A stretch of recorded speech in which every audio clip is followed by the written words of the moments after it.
Definitely the kind of perspective you gave, the kind of feedback you gave me. There are specific inputs for the specific, B school. School specific, the kind of inputs you and Guha sir gave me really helped me. That is something which is very, invaluable. That's something which was very unique in Crackverbal. I would really like.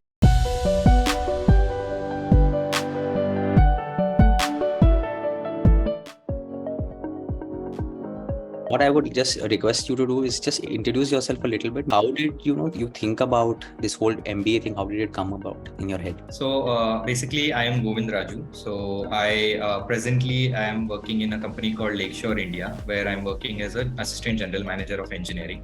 So when I mentioned 8 years of experience, I have a comprehensive 6 years of work experience with the luxury hospitality brands like Taj Group of Hotels and ITC Group. So this was an entire different industry compared to presently what I'm doing. So this is a retail and real estate. So it was a shift in the total domain. What I used to work in hospitality and hotels. So transforming into a different industry was quite challenging, but I'm really enjoying it right now.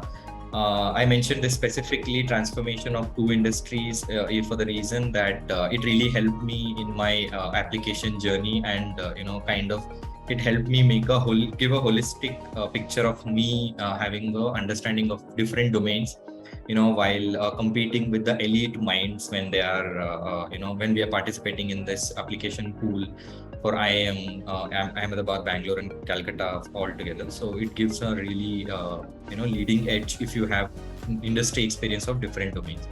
So this was about my professional experience, and academically I am a mechanical engineer. So I graduated in 2014, and right after my graduation I never had an intention of MBA because I always thought technical experience and expertise will always be sufficient to excel and grow in your career.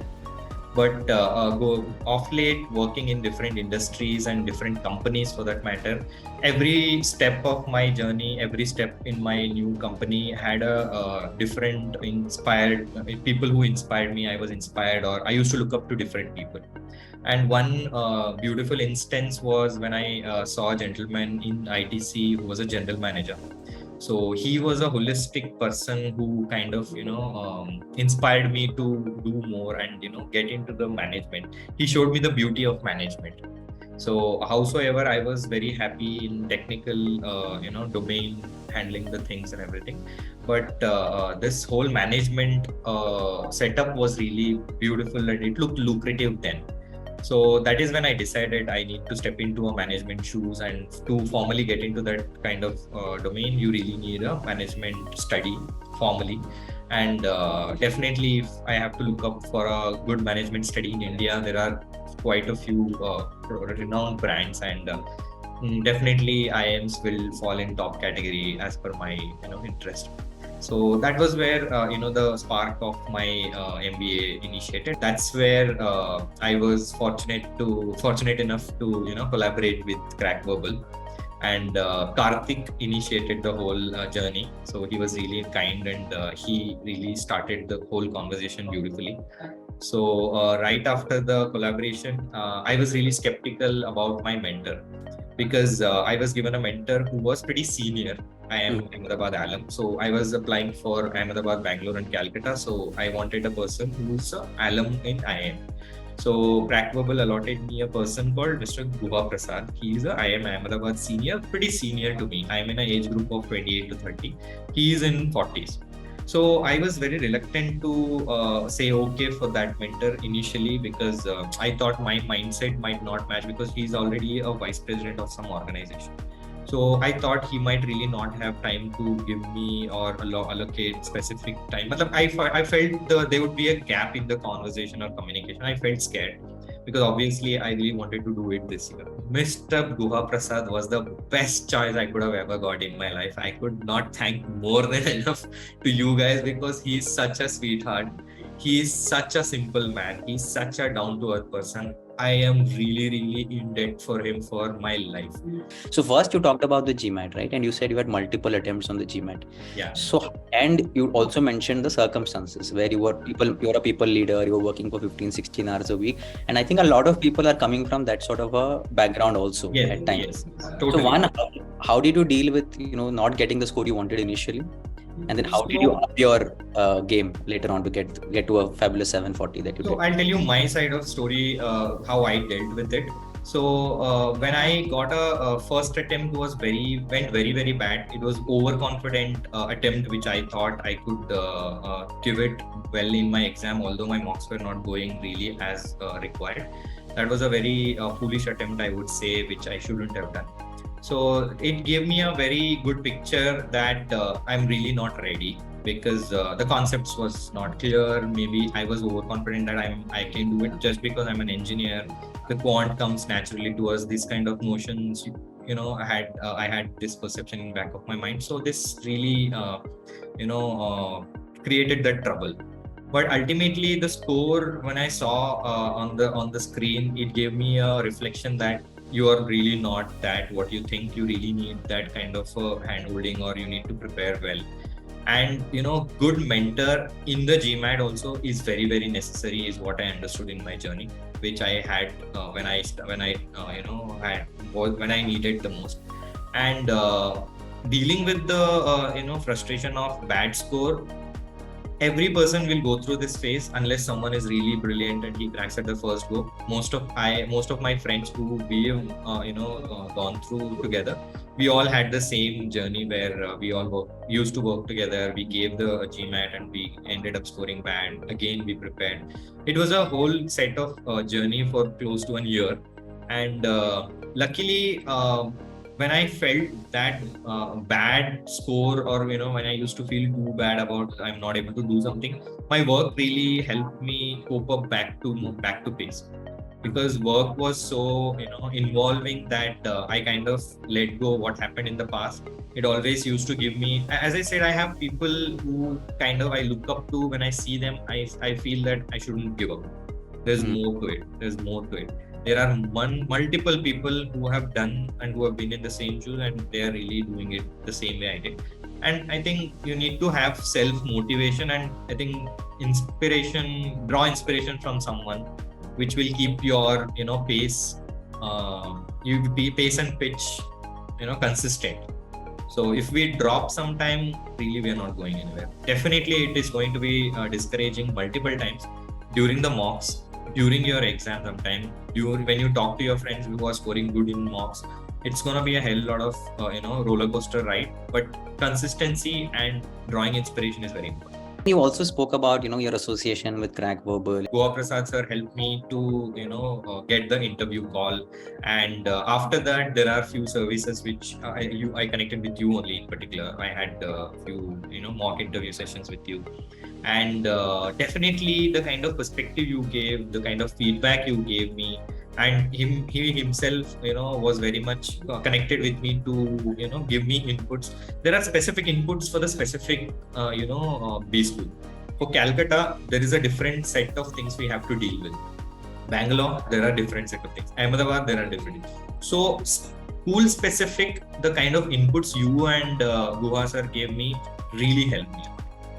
So that is something which is very invaluable, which most people don't give. Most people do a kind of personality interview, and they give you the review or a feedback that okay, you lack in this things, you have to improve here. That's fine. But what to expect is something which comes out of experience, which comes out of kind of rich experience your organization and Goa sir brings into the table. So that's something which was very unique in Crackverbal. I would really like to mention and highlight it. How long do you think that whole journey took you, right from your final GMAT attempt to finishing off with the business school? So I think after you finish your GMAT, you will need a genuine month's time, 4 to 6 weeks of time for you to clearly fill in your application, because you will go through a multiple edits in your SOP, because you yourself will be writing. although mentor will be helping you out, saying you might have to bring out the story, or you might have to make some changes, it is you who is writing. So based on your time convenience and time, you can take, I took good 6 weeks because I was working and I had to do it in between. I took good 6 weeks for the whole application. And once you're through that final draft, I think it's one and a half month journey for the whole application. After that, you submit, and once you get a shortlist call for the interview, another multiple mocks is required. And for IIM Bangalore, just to mention, there is another round in between the interview that's called written ability test, VAT. So you have to prepare for the VAT before you attend to the interview. So VAT will have a general sub topics which are revolving around the situation around the time right now, as in current affairs is what basically we can say. So we have to prepare for that, and it's a 30-minute essay which you are supposed to write on virtual, in the online platform. Then post that, you will have an interview process. So as I said, interview process, it's good to have multiple mocks given, and maybe you can have some inputs from the seniors, and of course the mentor will really guide. So that is another 1 month journey. So I think 3 months is a good package after the GMAT attempt. The first thing that a lot of people talk about is writing essays, right? Because as Indians, we don't write a lot of essays. We don't have I won't say ability, but I just say we don't have the experience habit. So was that also a thing for you? Like, was it a nervous thing, or how did you? Luckily, I really don't. Didn't feel that way. I actually like writing these things because my work involves writing a lot of mails. So I day in, day out, I really write too many mails to my stakeholders, to my vendors, to colleagues and everyone. So I'm really good at narrating things and really good at putting things in perspective, kind of summarizing and everything. So I enjoy writing. So that helped me in the GMAT as well, and it helped me in the VAT here as well. So if a person has the natural ability of writing, it goes well. If a person doesn't have, it is really recommended to practice a little on essays, because essay is something very, very subjective. For example, GMAT or quant or verbal, there is a right answer for every question. 4 or 5 options, you pick up one. Essay is not that way. Essay is evaluated by a person who has certain ability, who feels that this is worth 4 or 5 pointer out of 5. So it's very subjective. You need to have that ability. You need to do a lot of practicing. But it's not something very difficult, because day in, day out, with today's generation, we are too much into news and current affairs, international affairs. We do a lot of reading. It's just that we will have to be capable. We'll have to have that capability to transform that into writing, which is quite normal these days. It's not something difficult. Thank you so much for letting us be part of your journey, because at the end of the day, it is your journey. We were just along there for the ride, and we enjoyed it immensely. So good luck for whatever is coming ahead, not only for your course, but also for your life and career after that. We will be in touch. You're a Crackverbal alum now, so we'll definitely be in touch.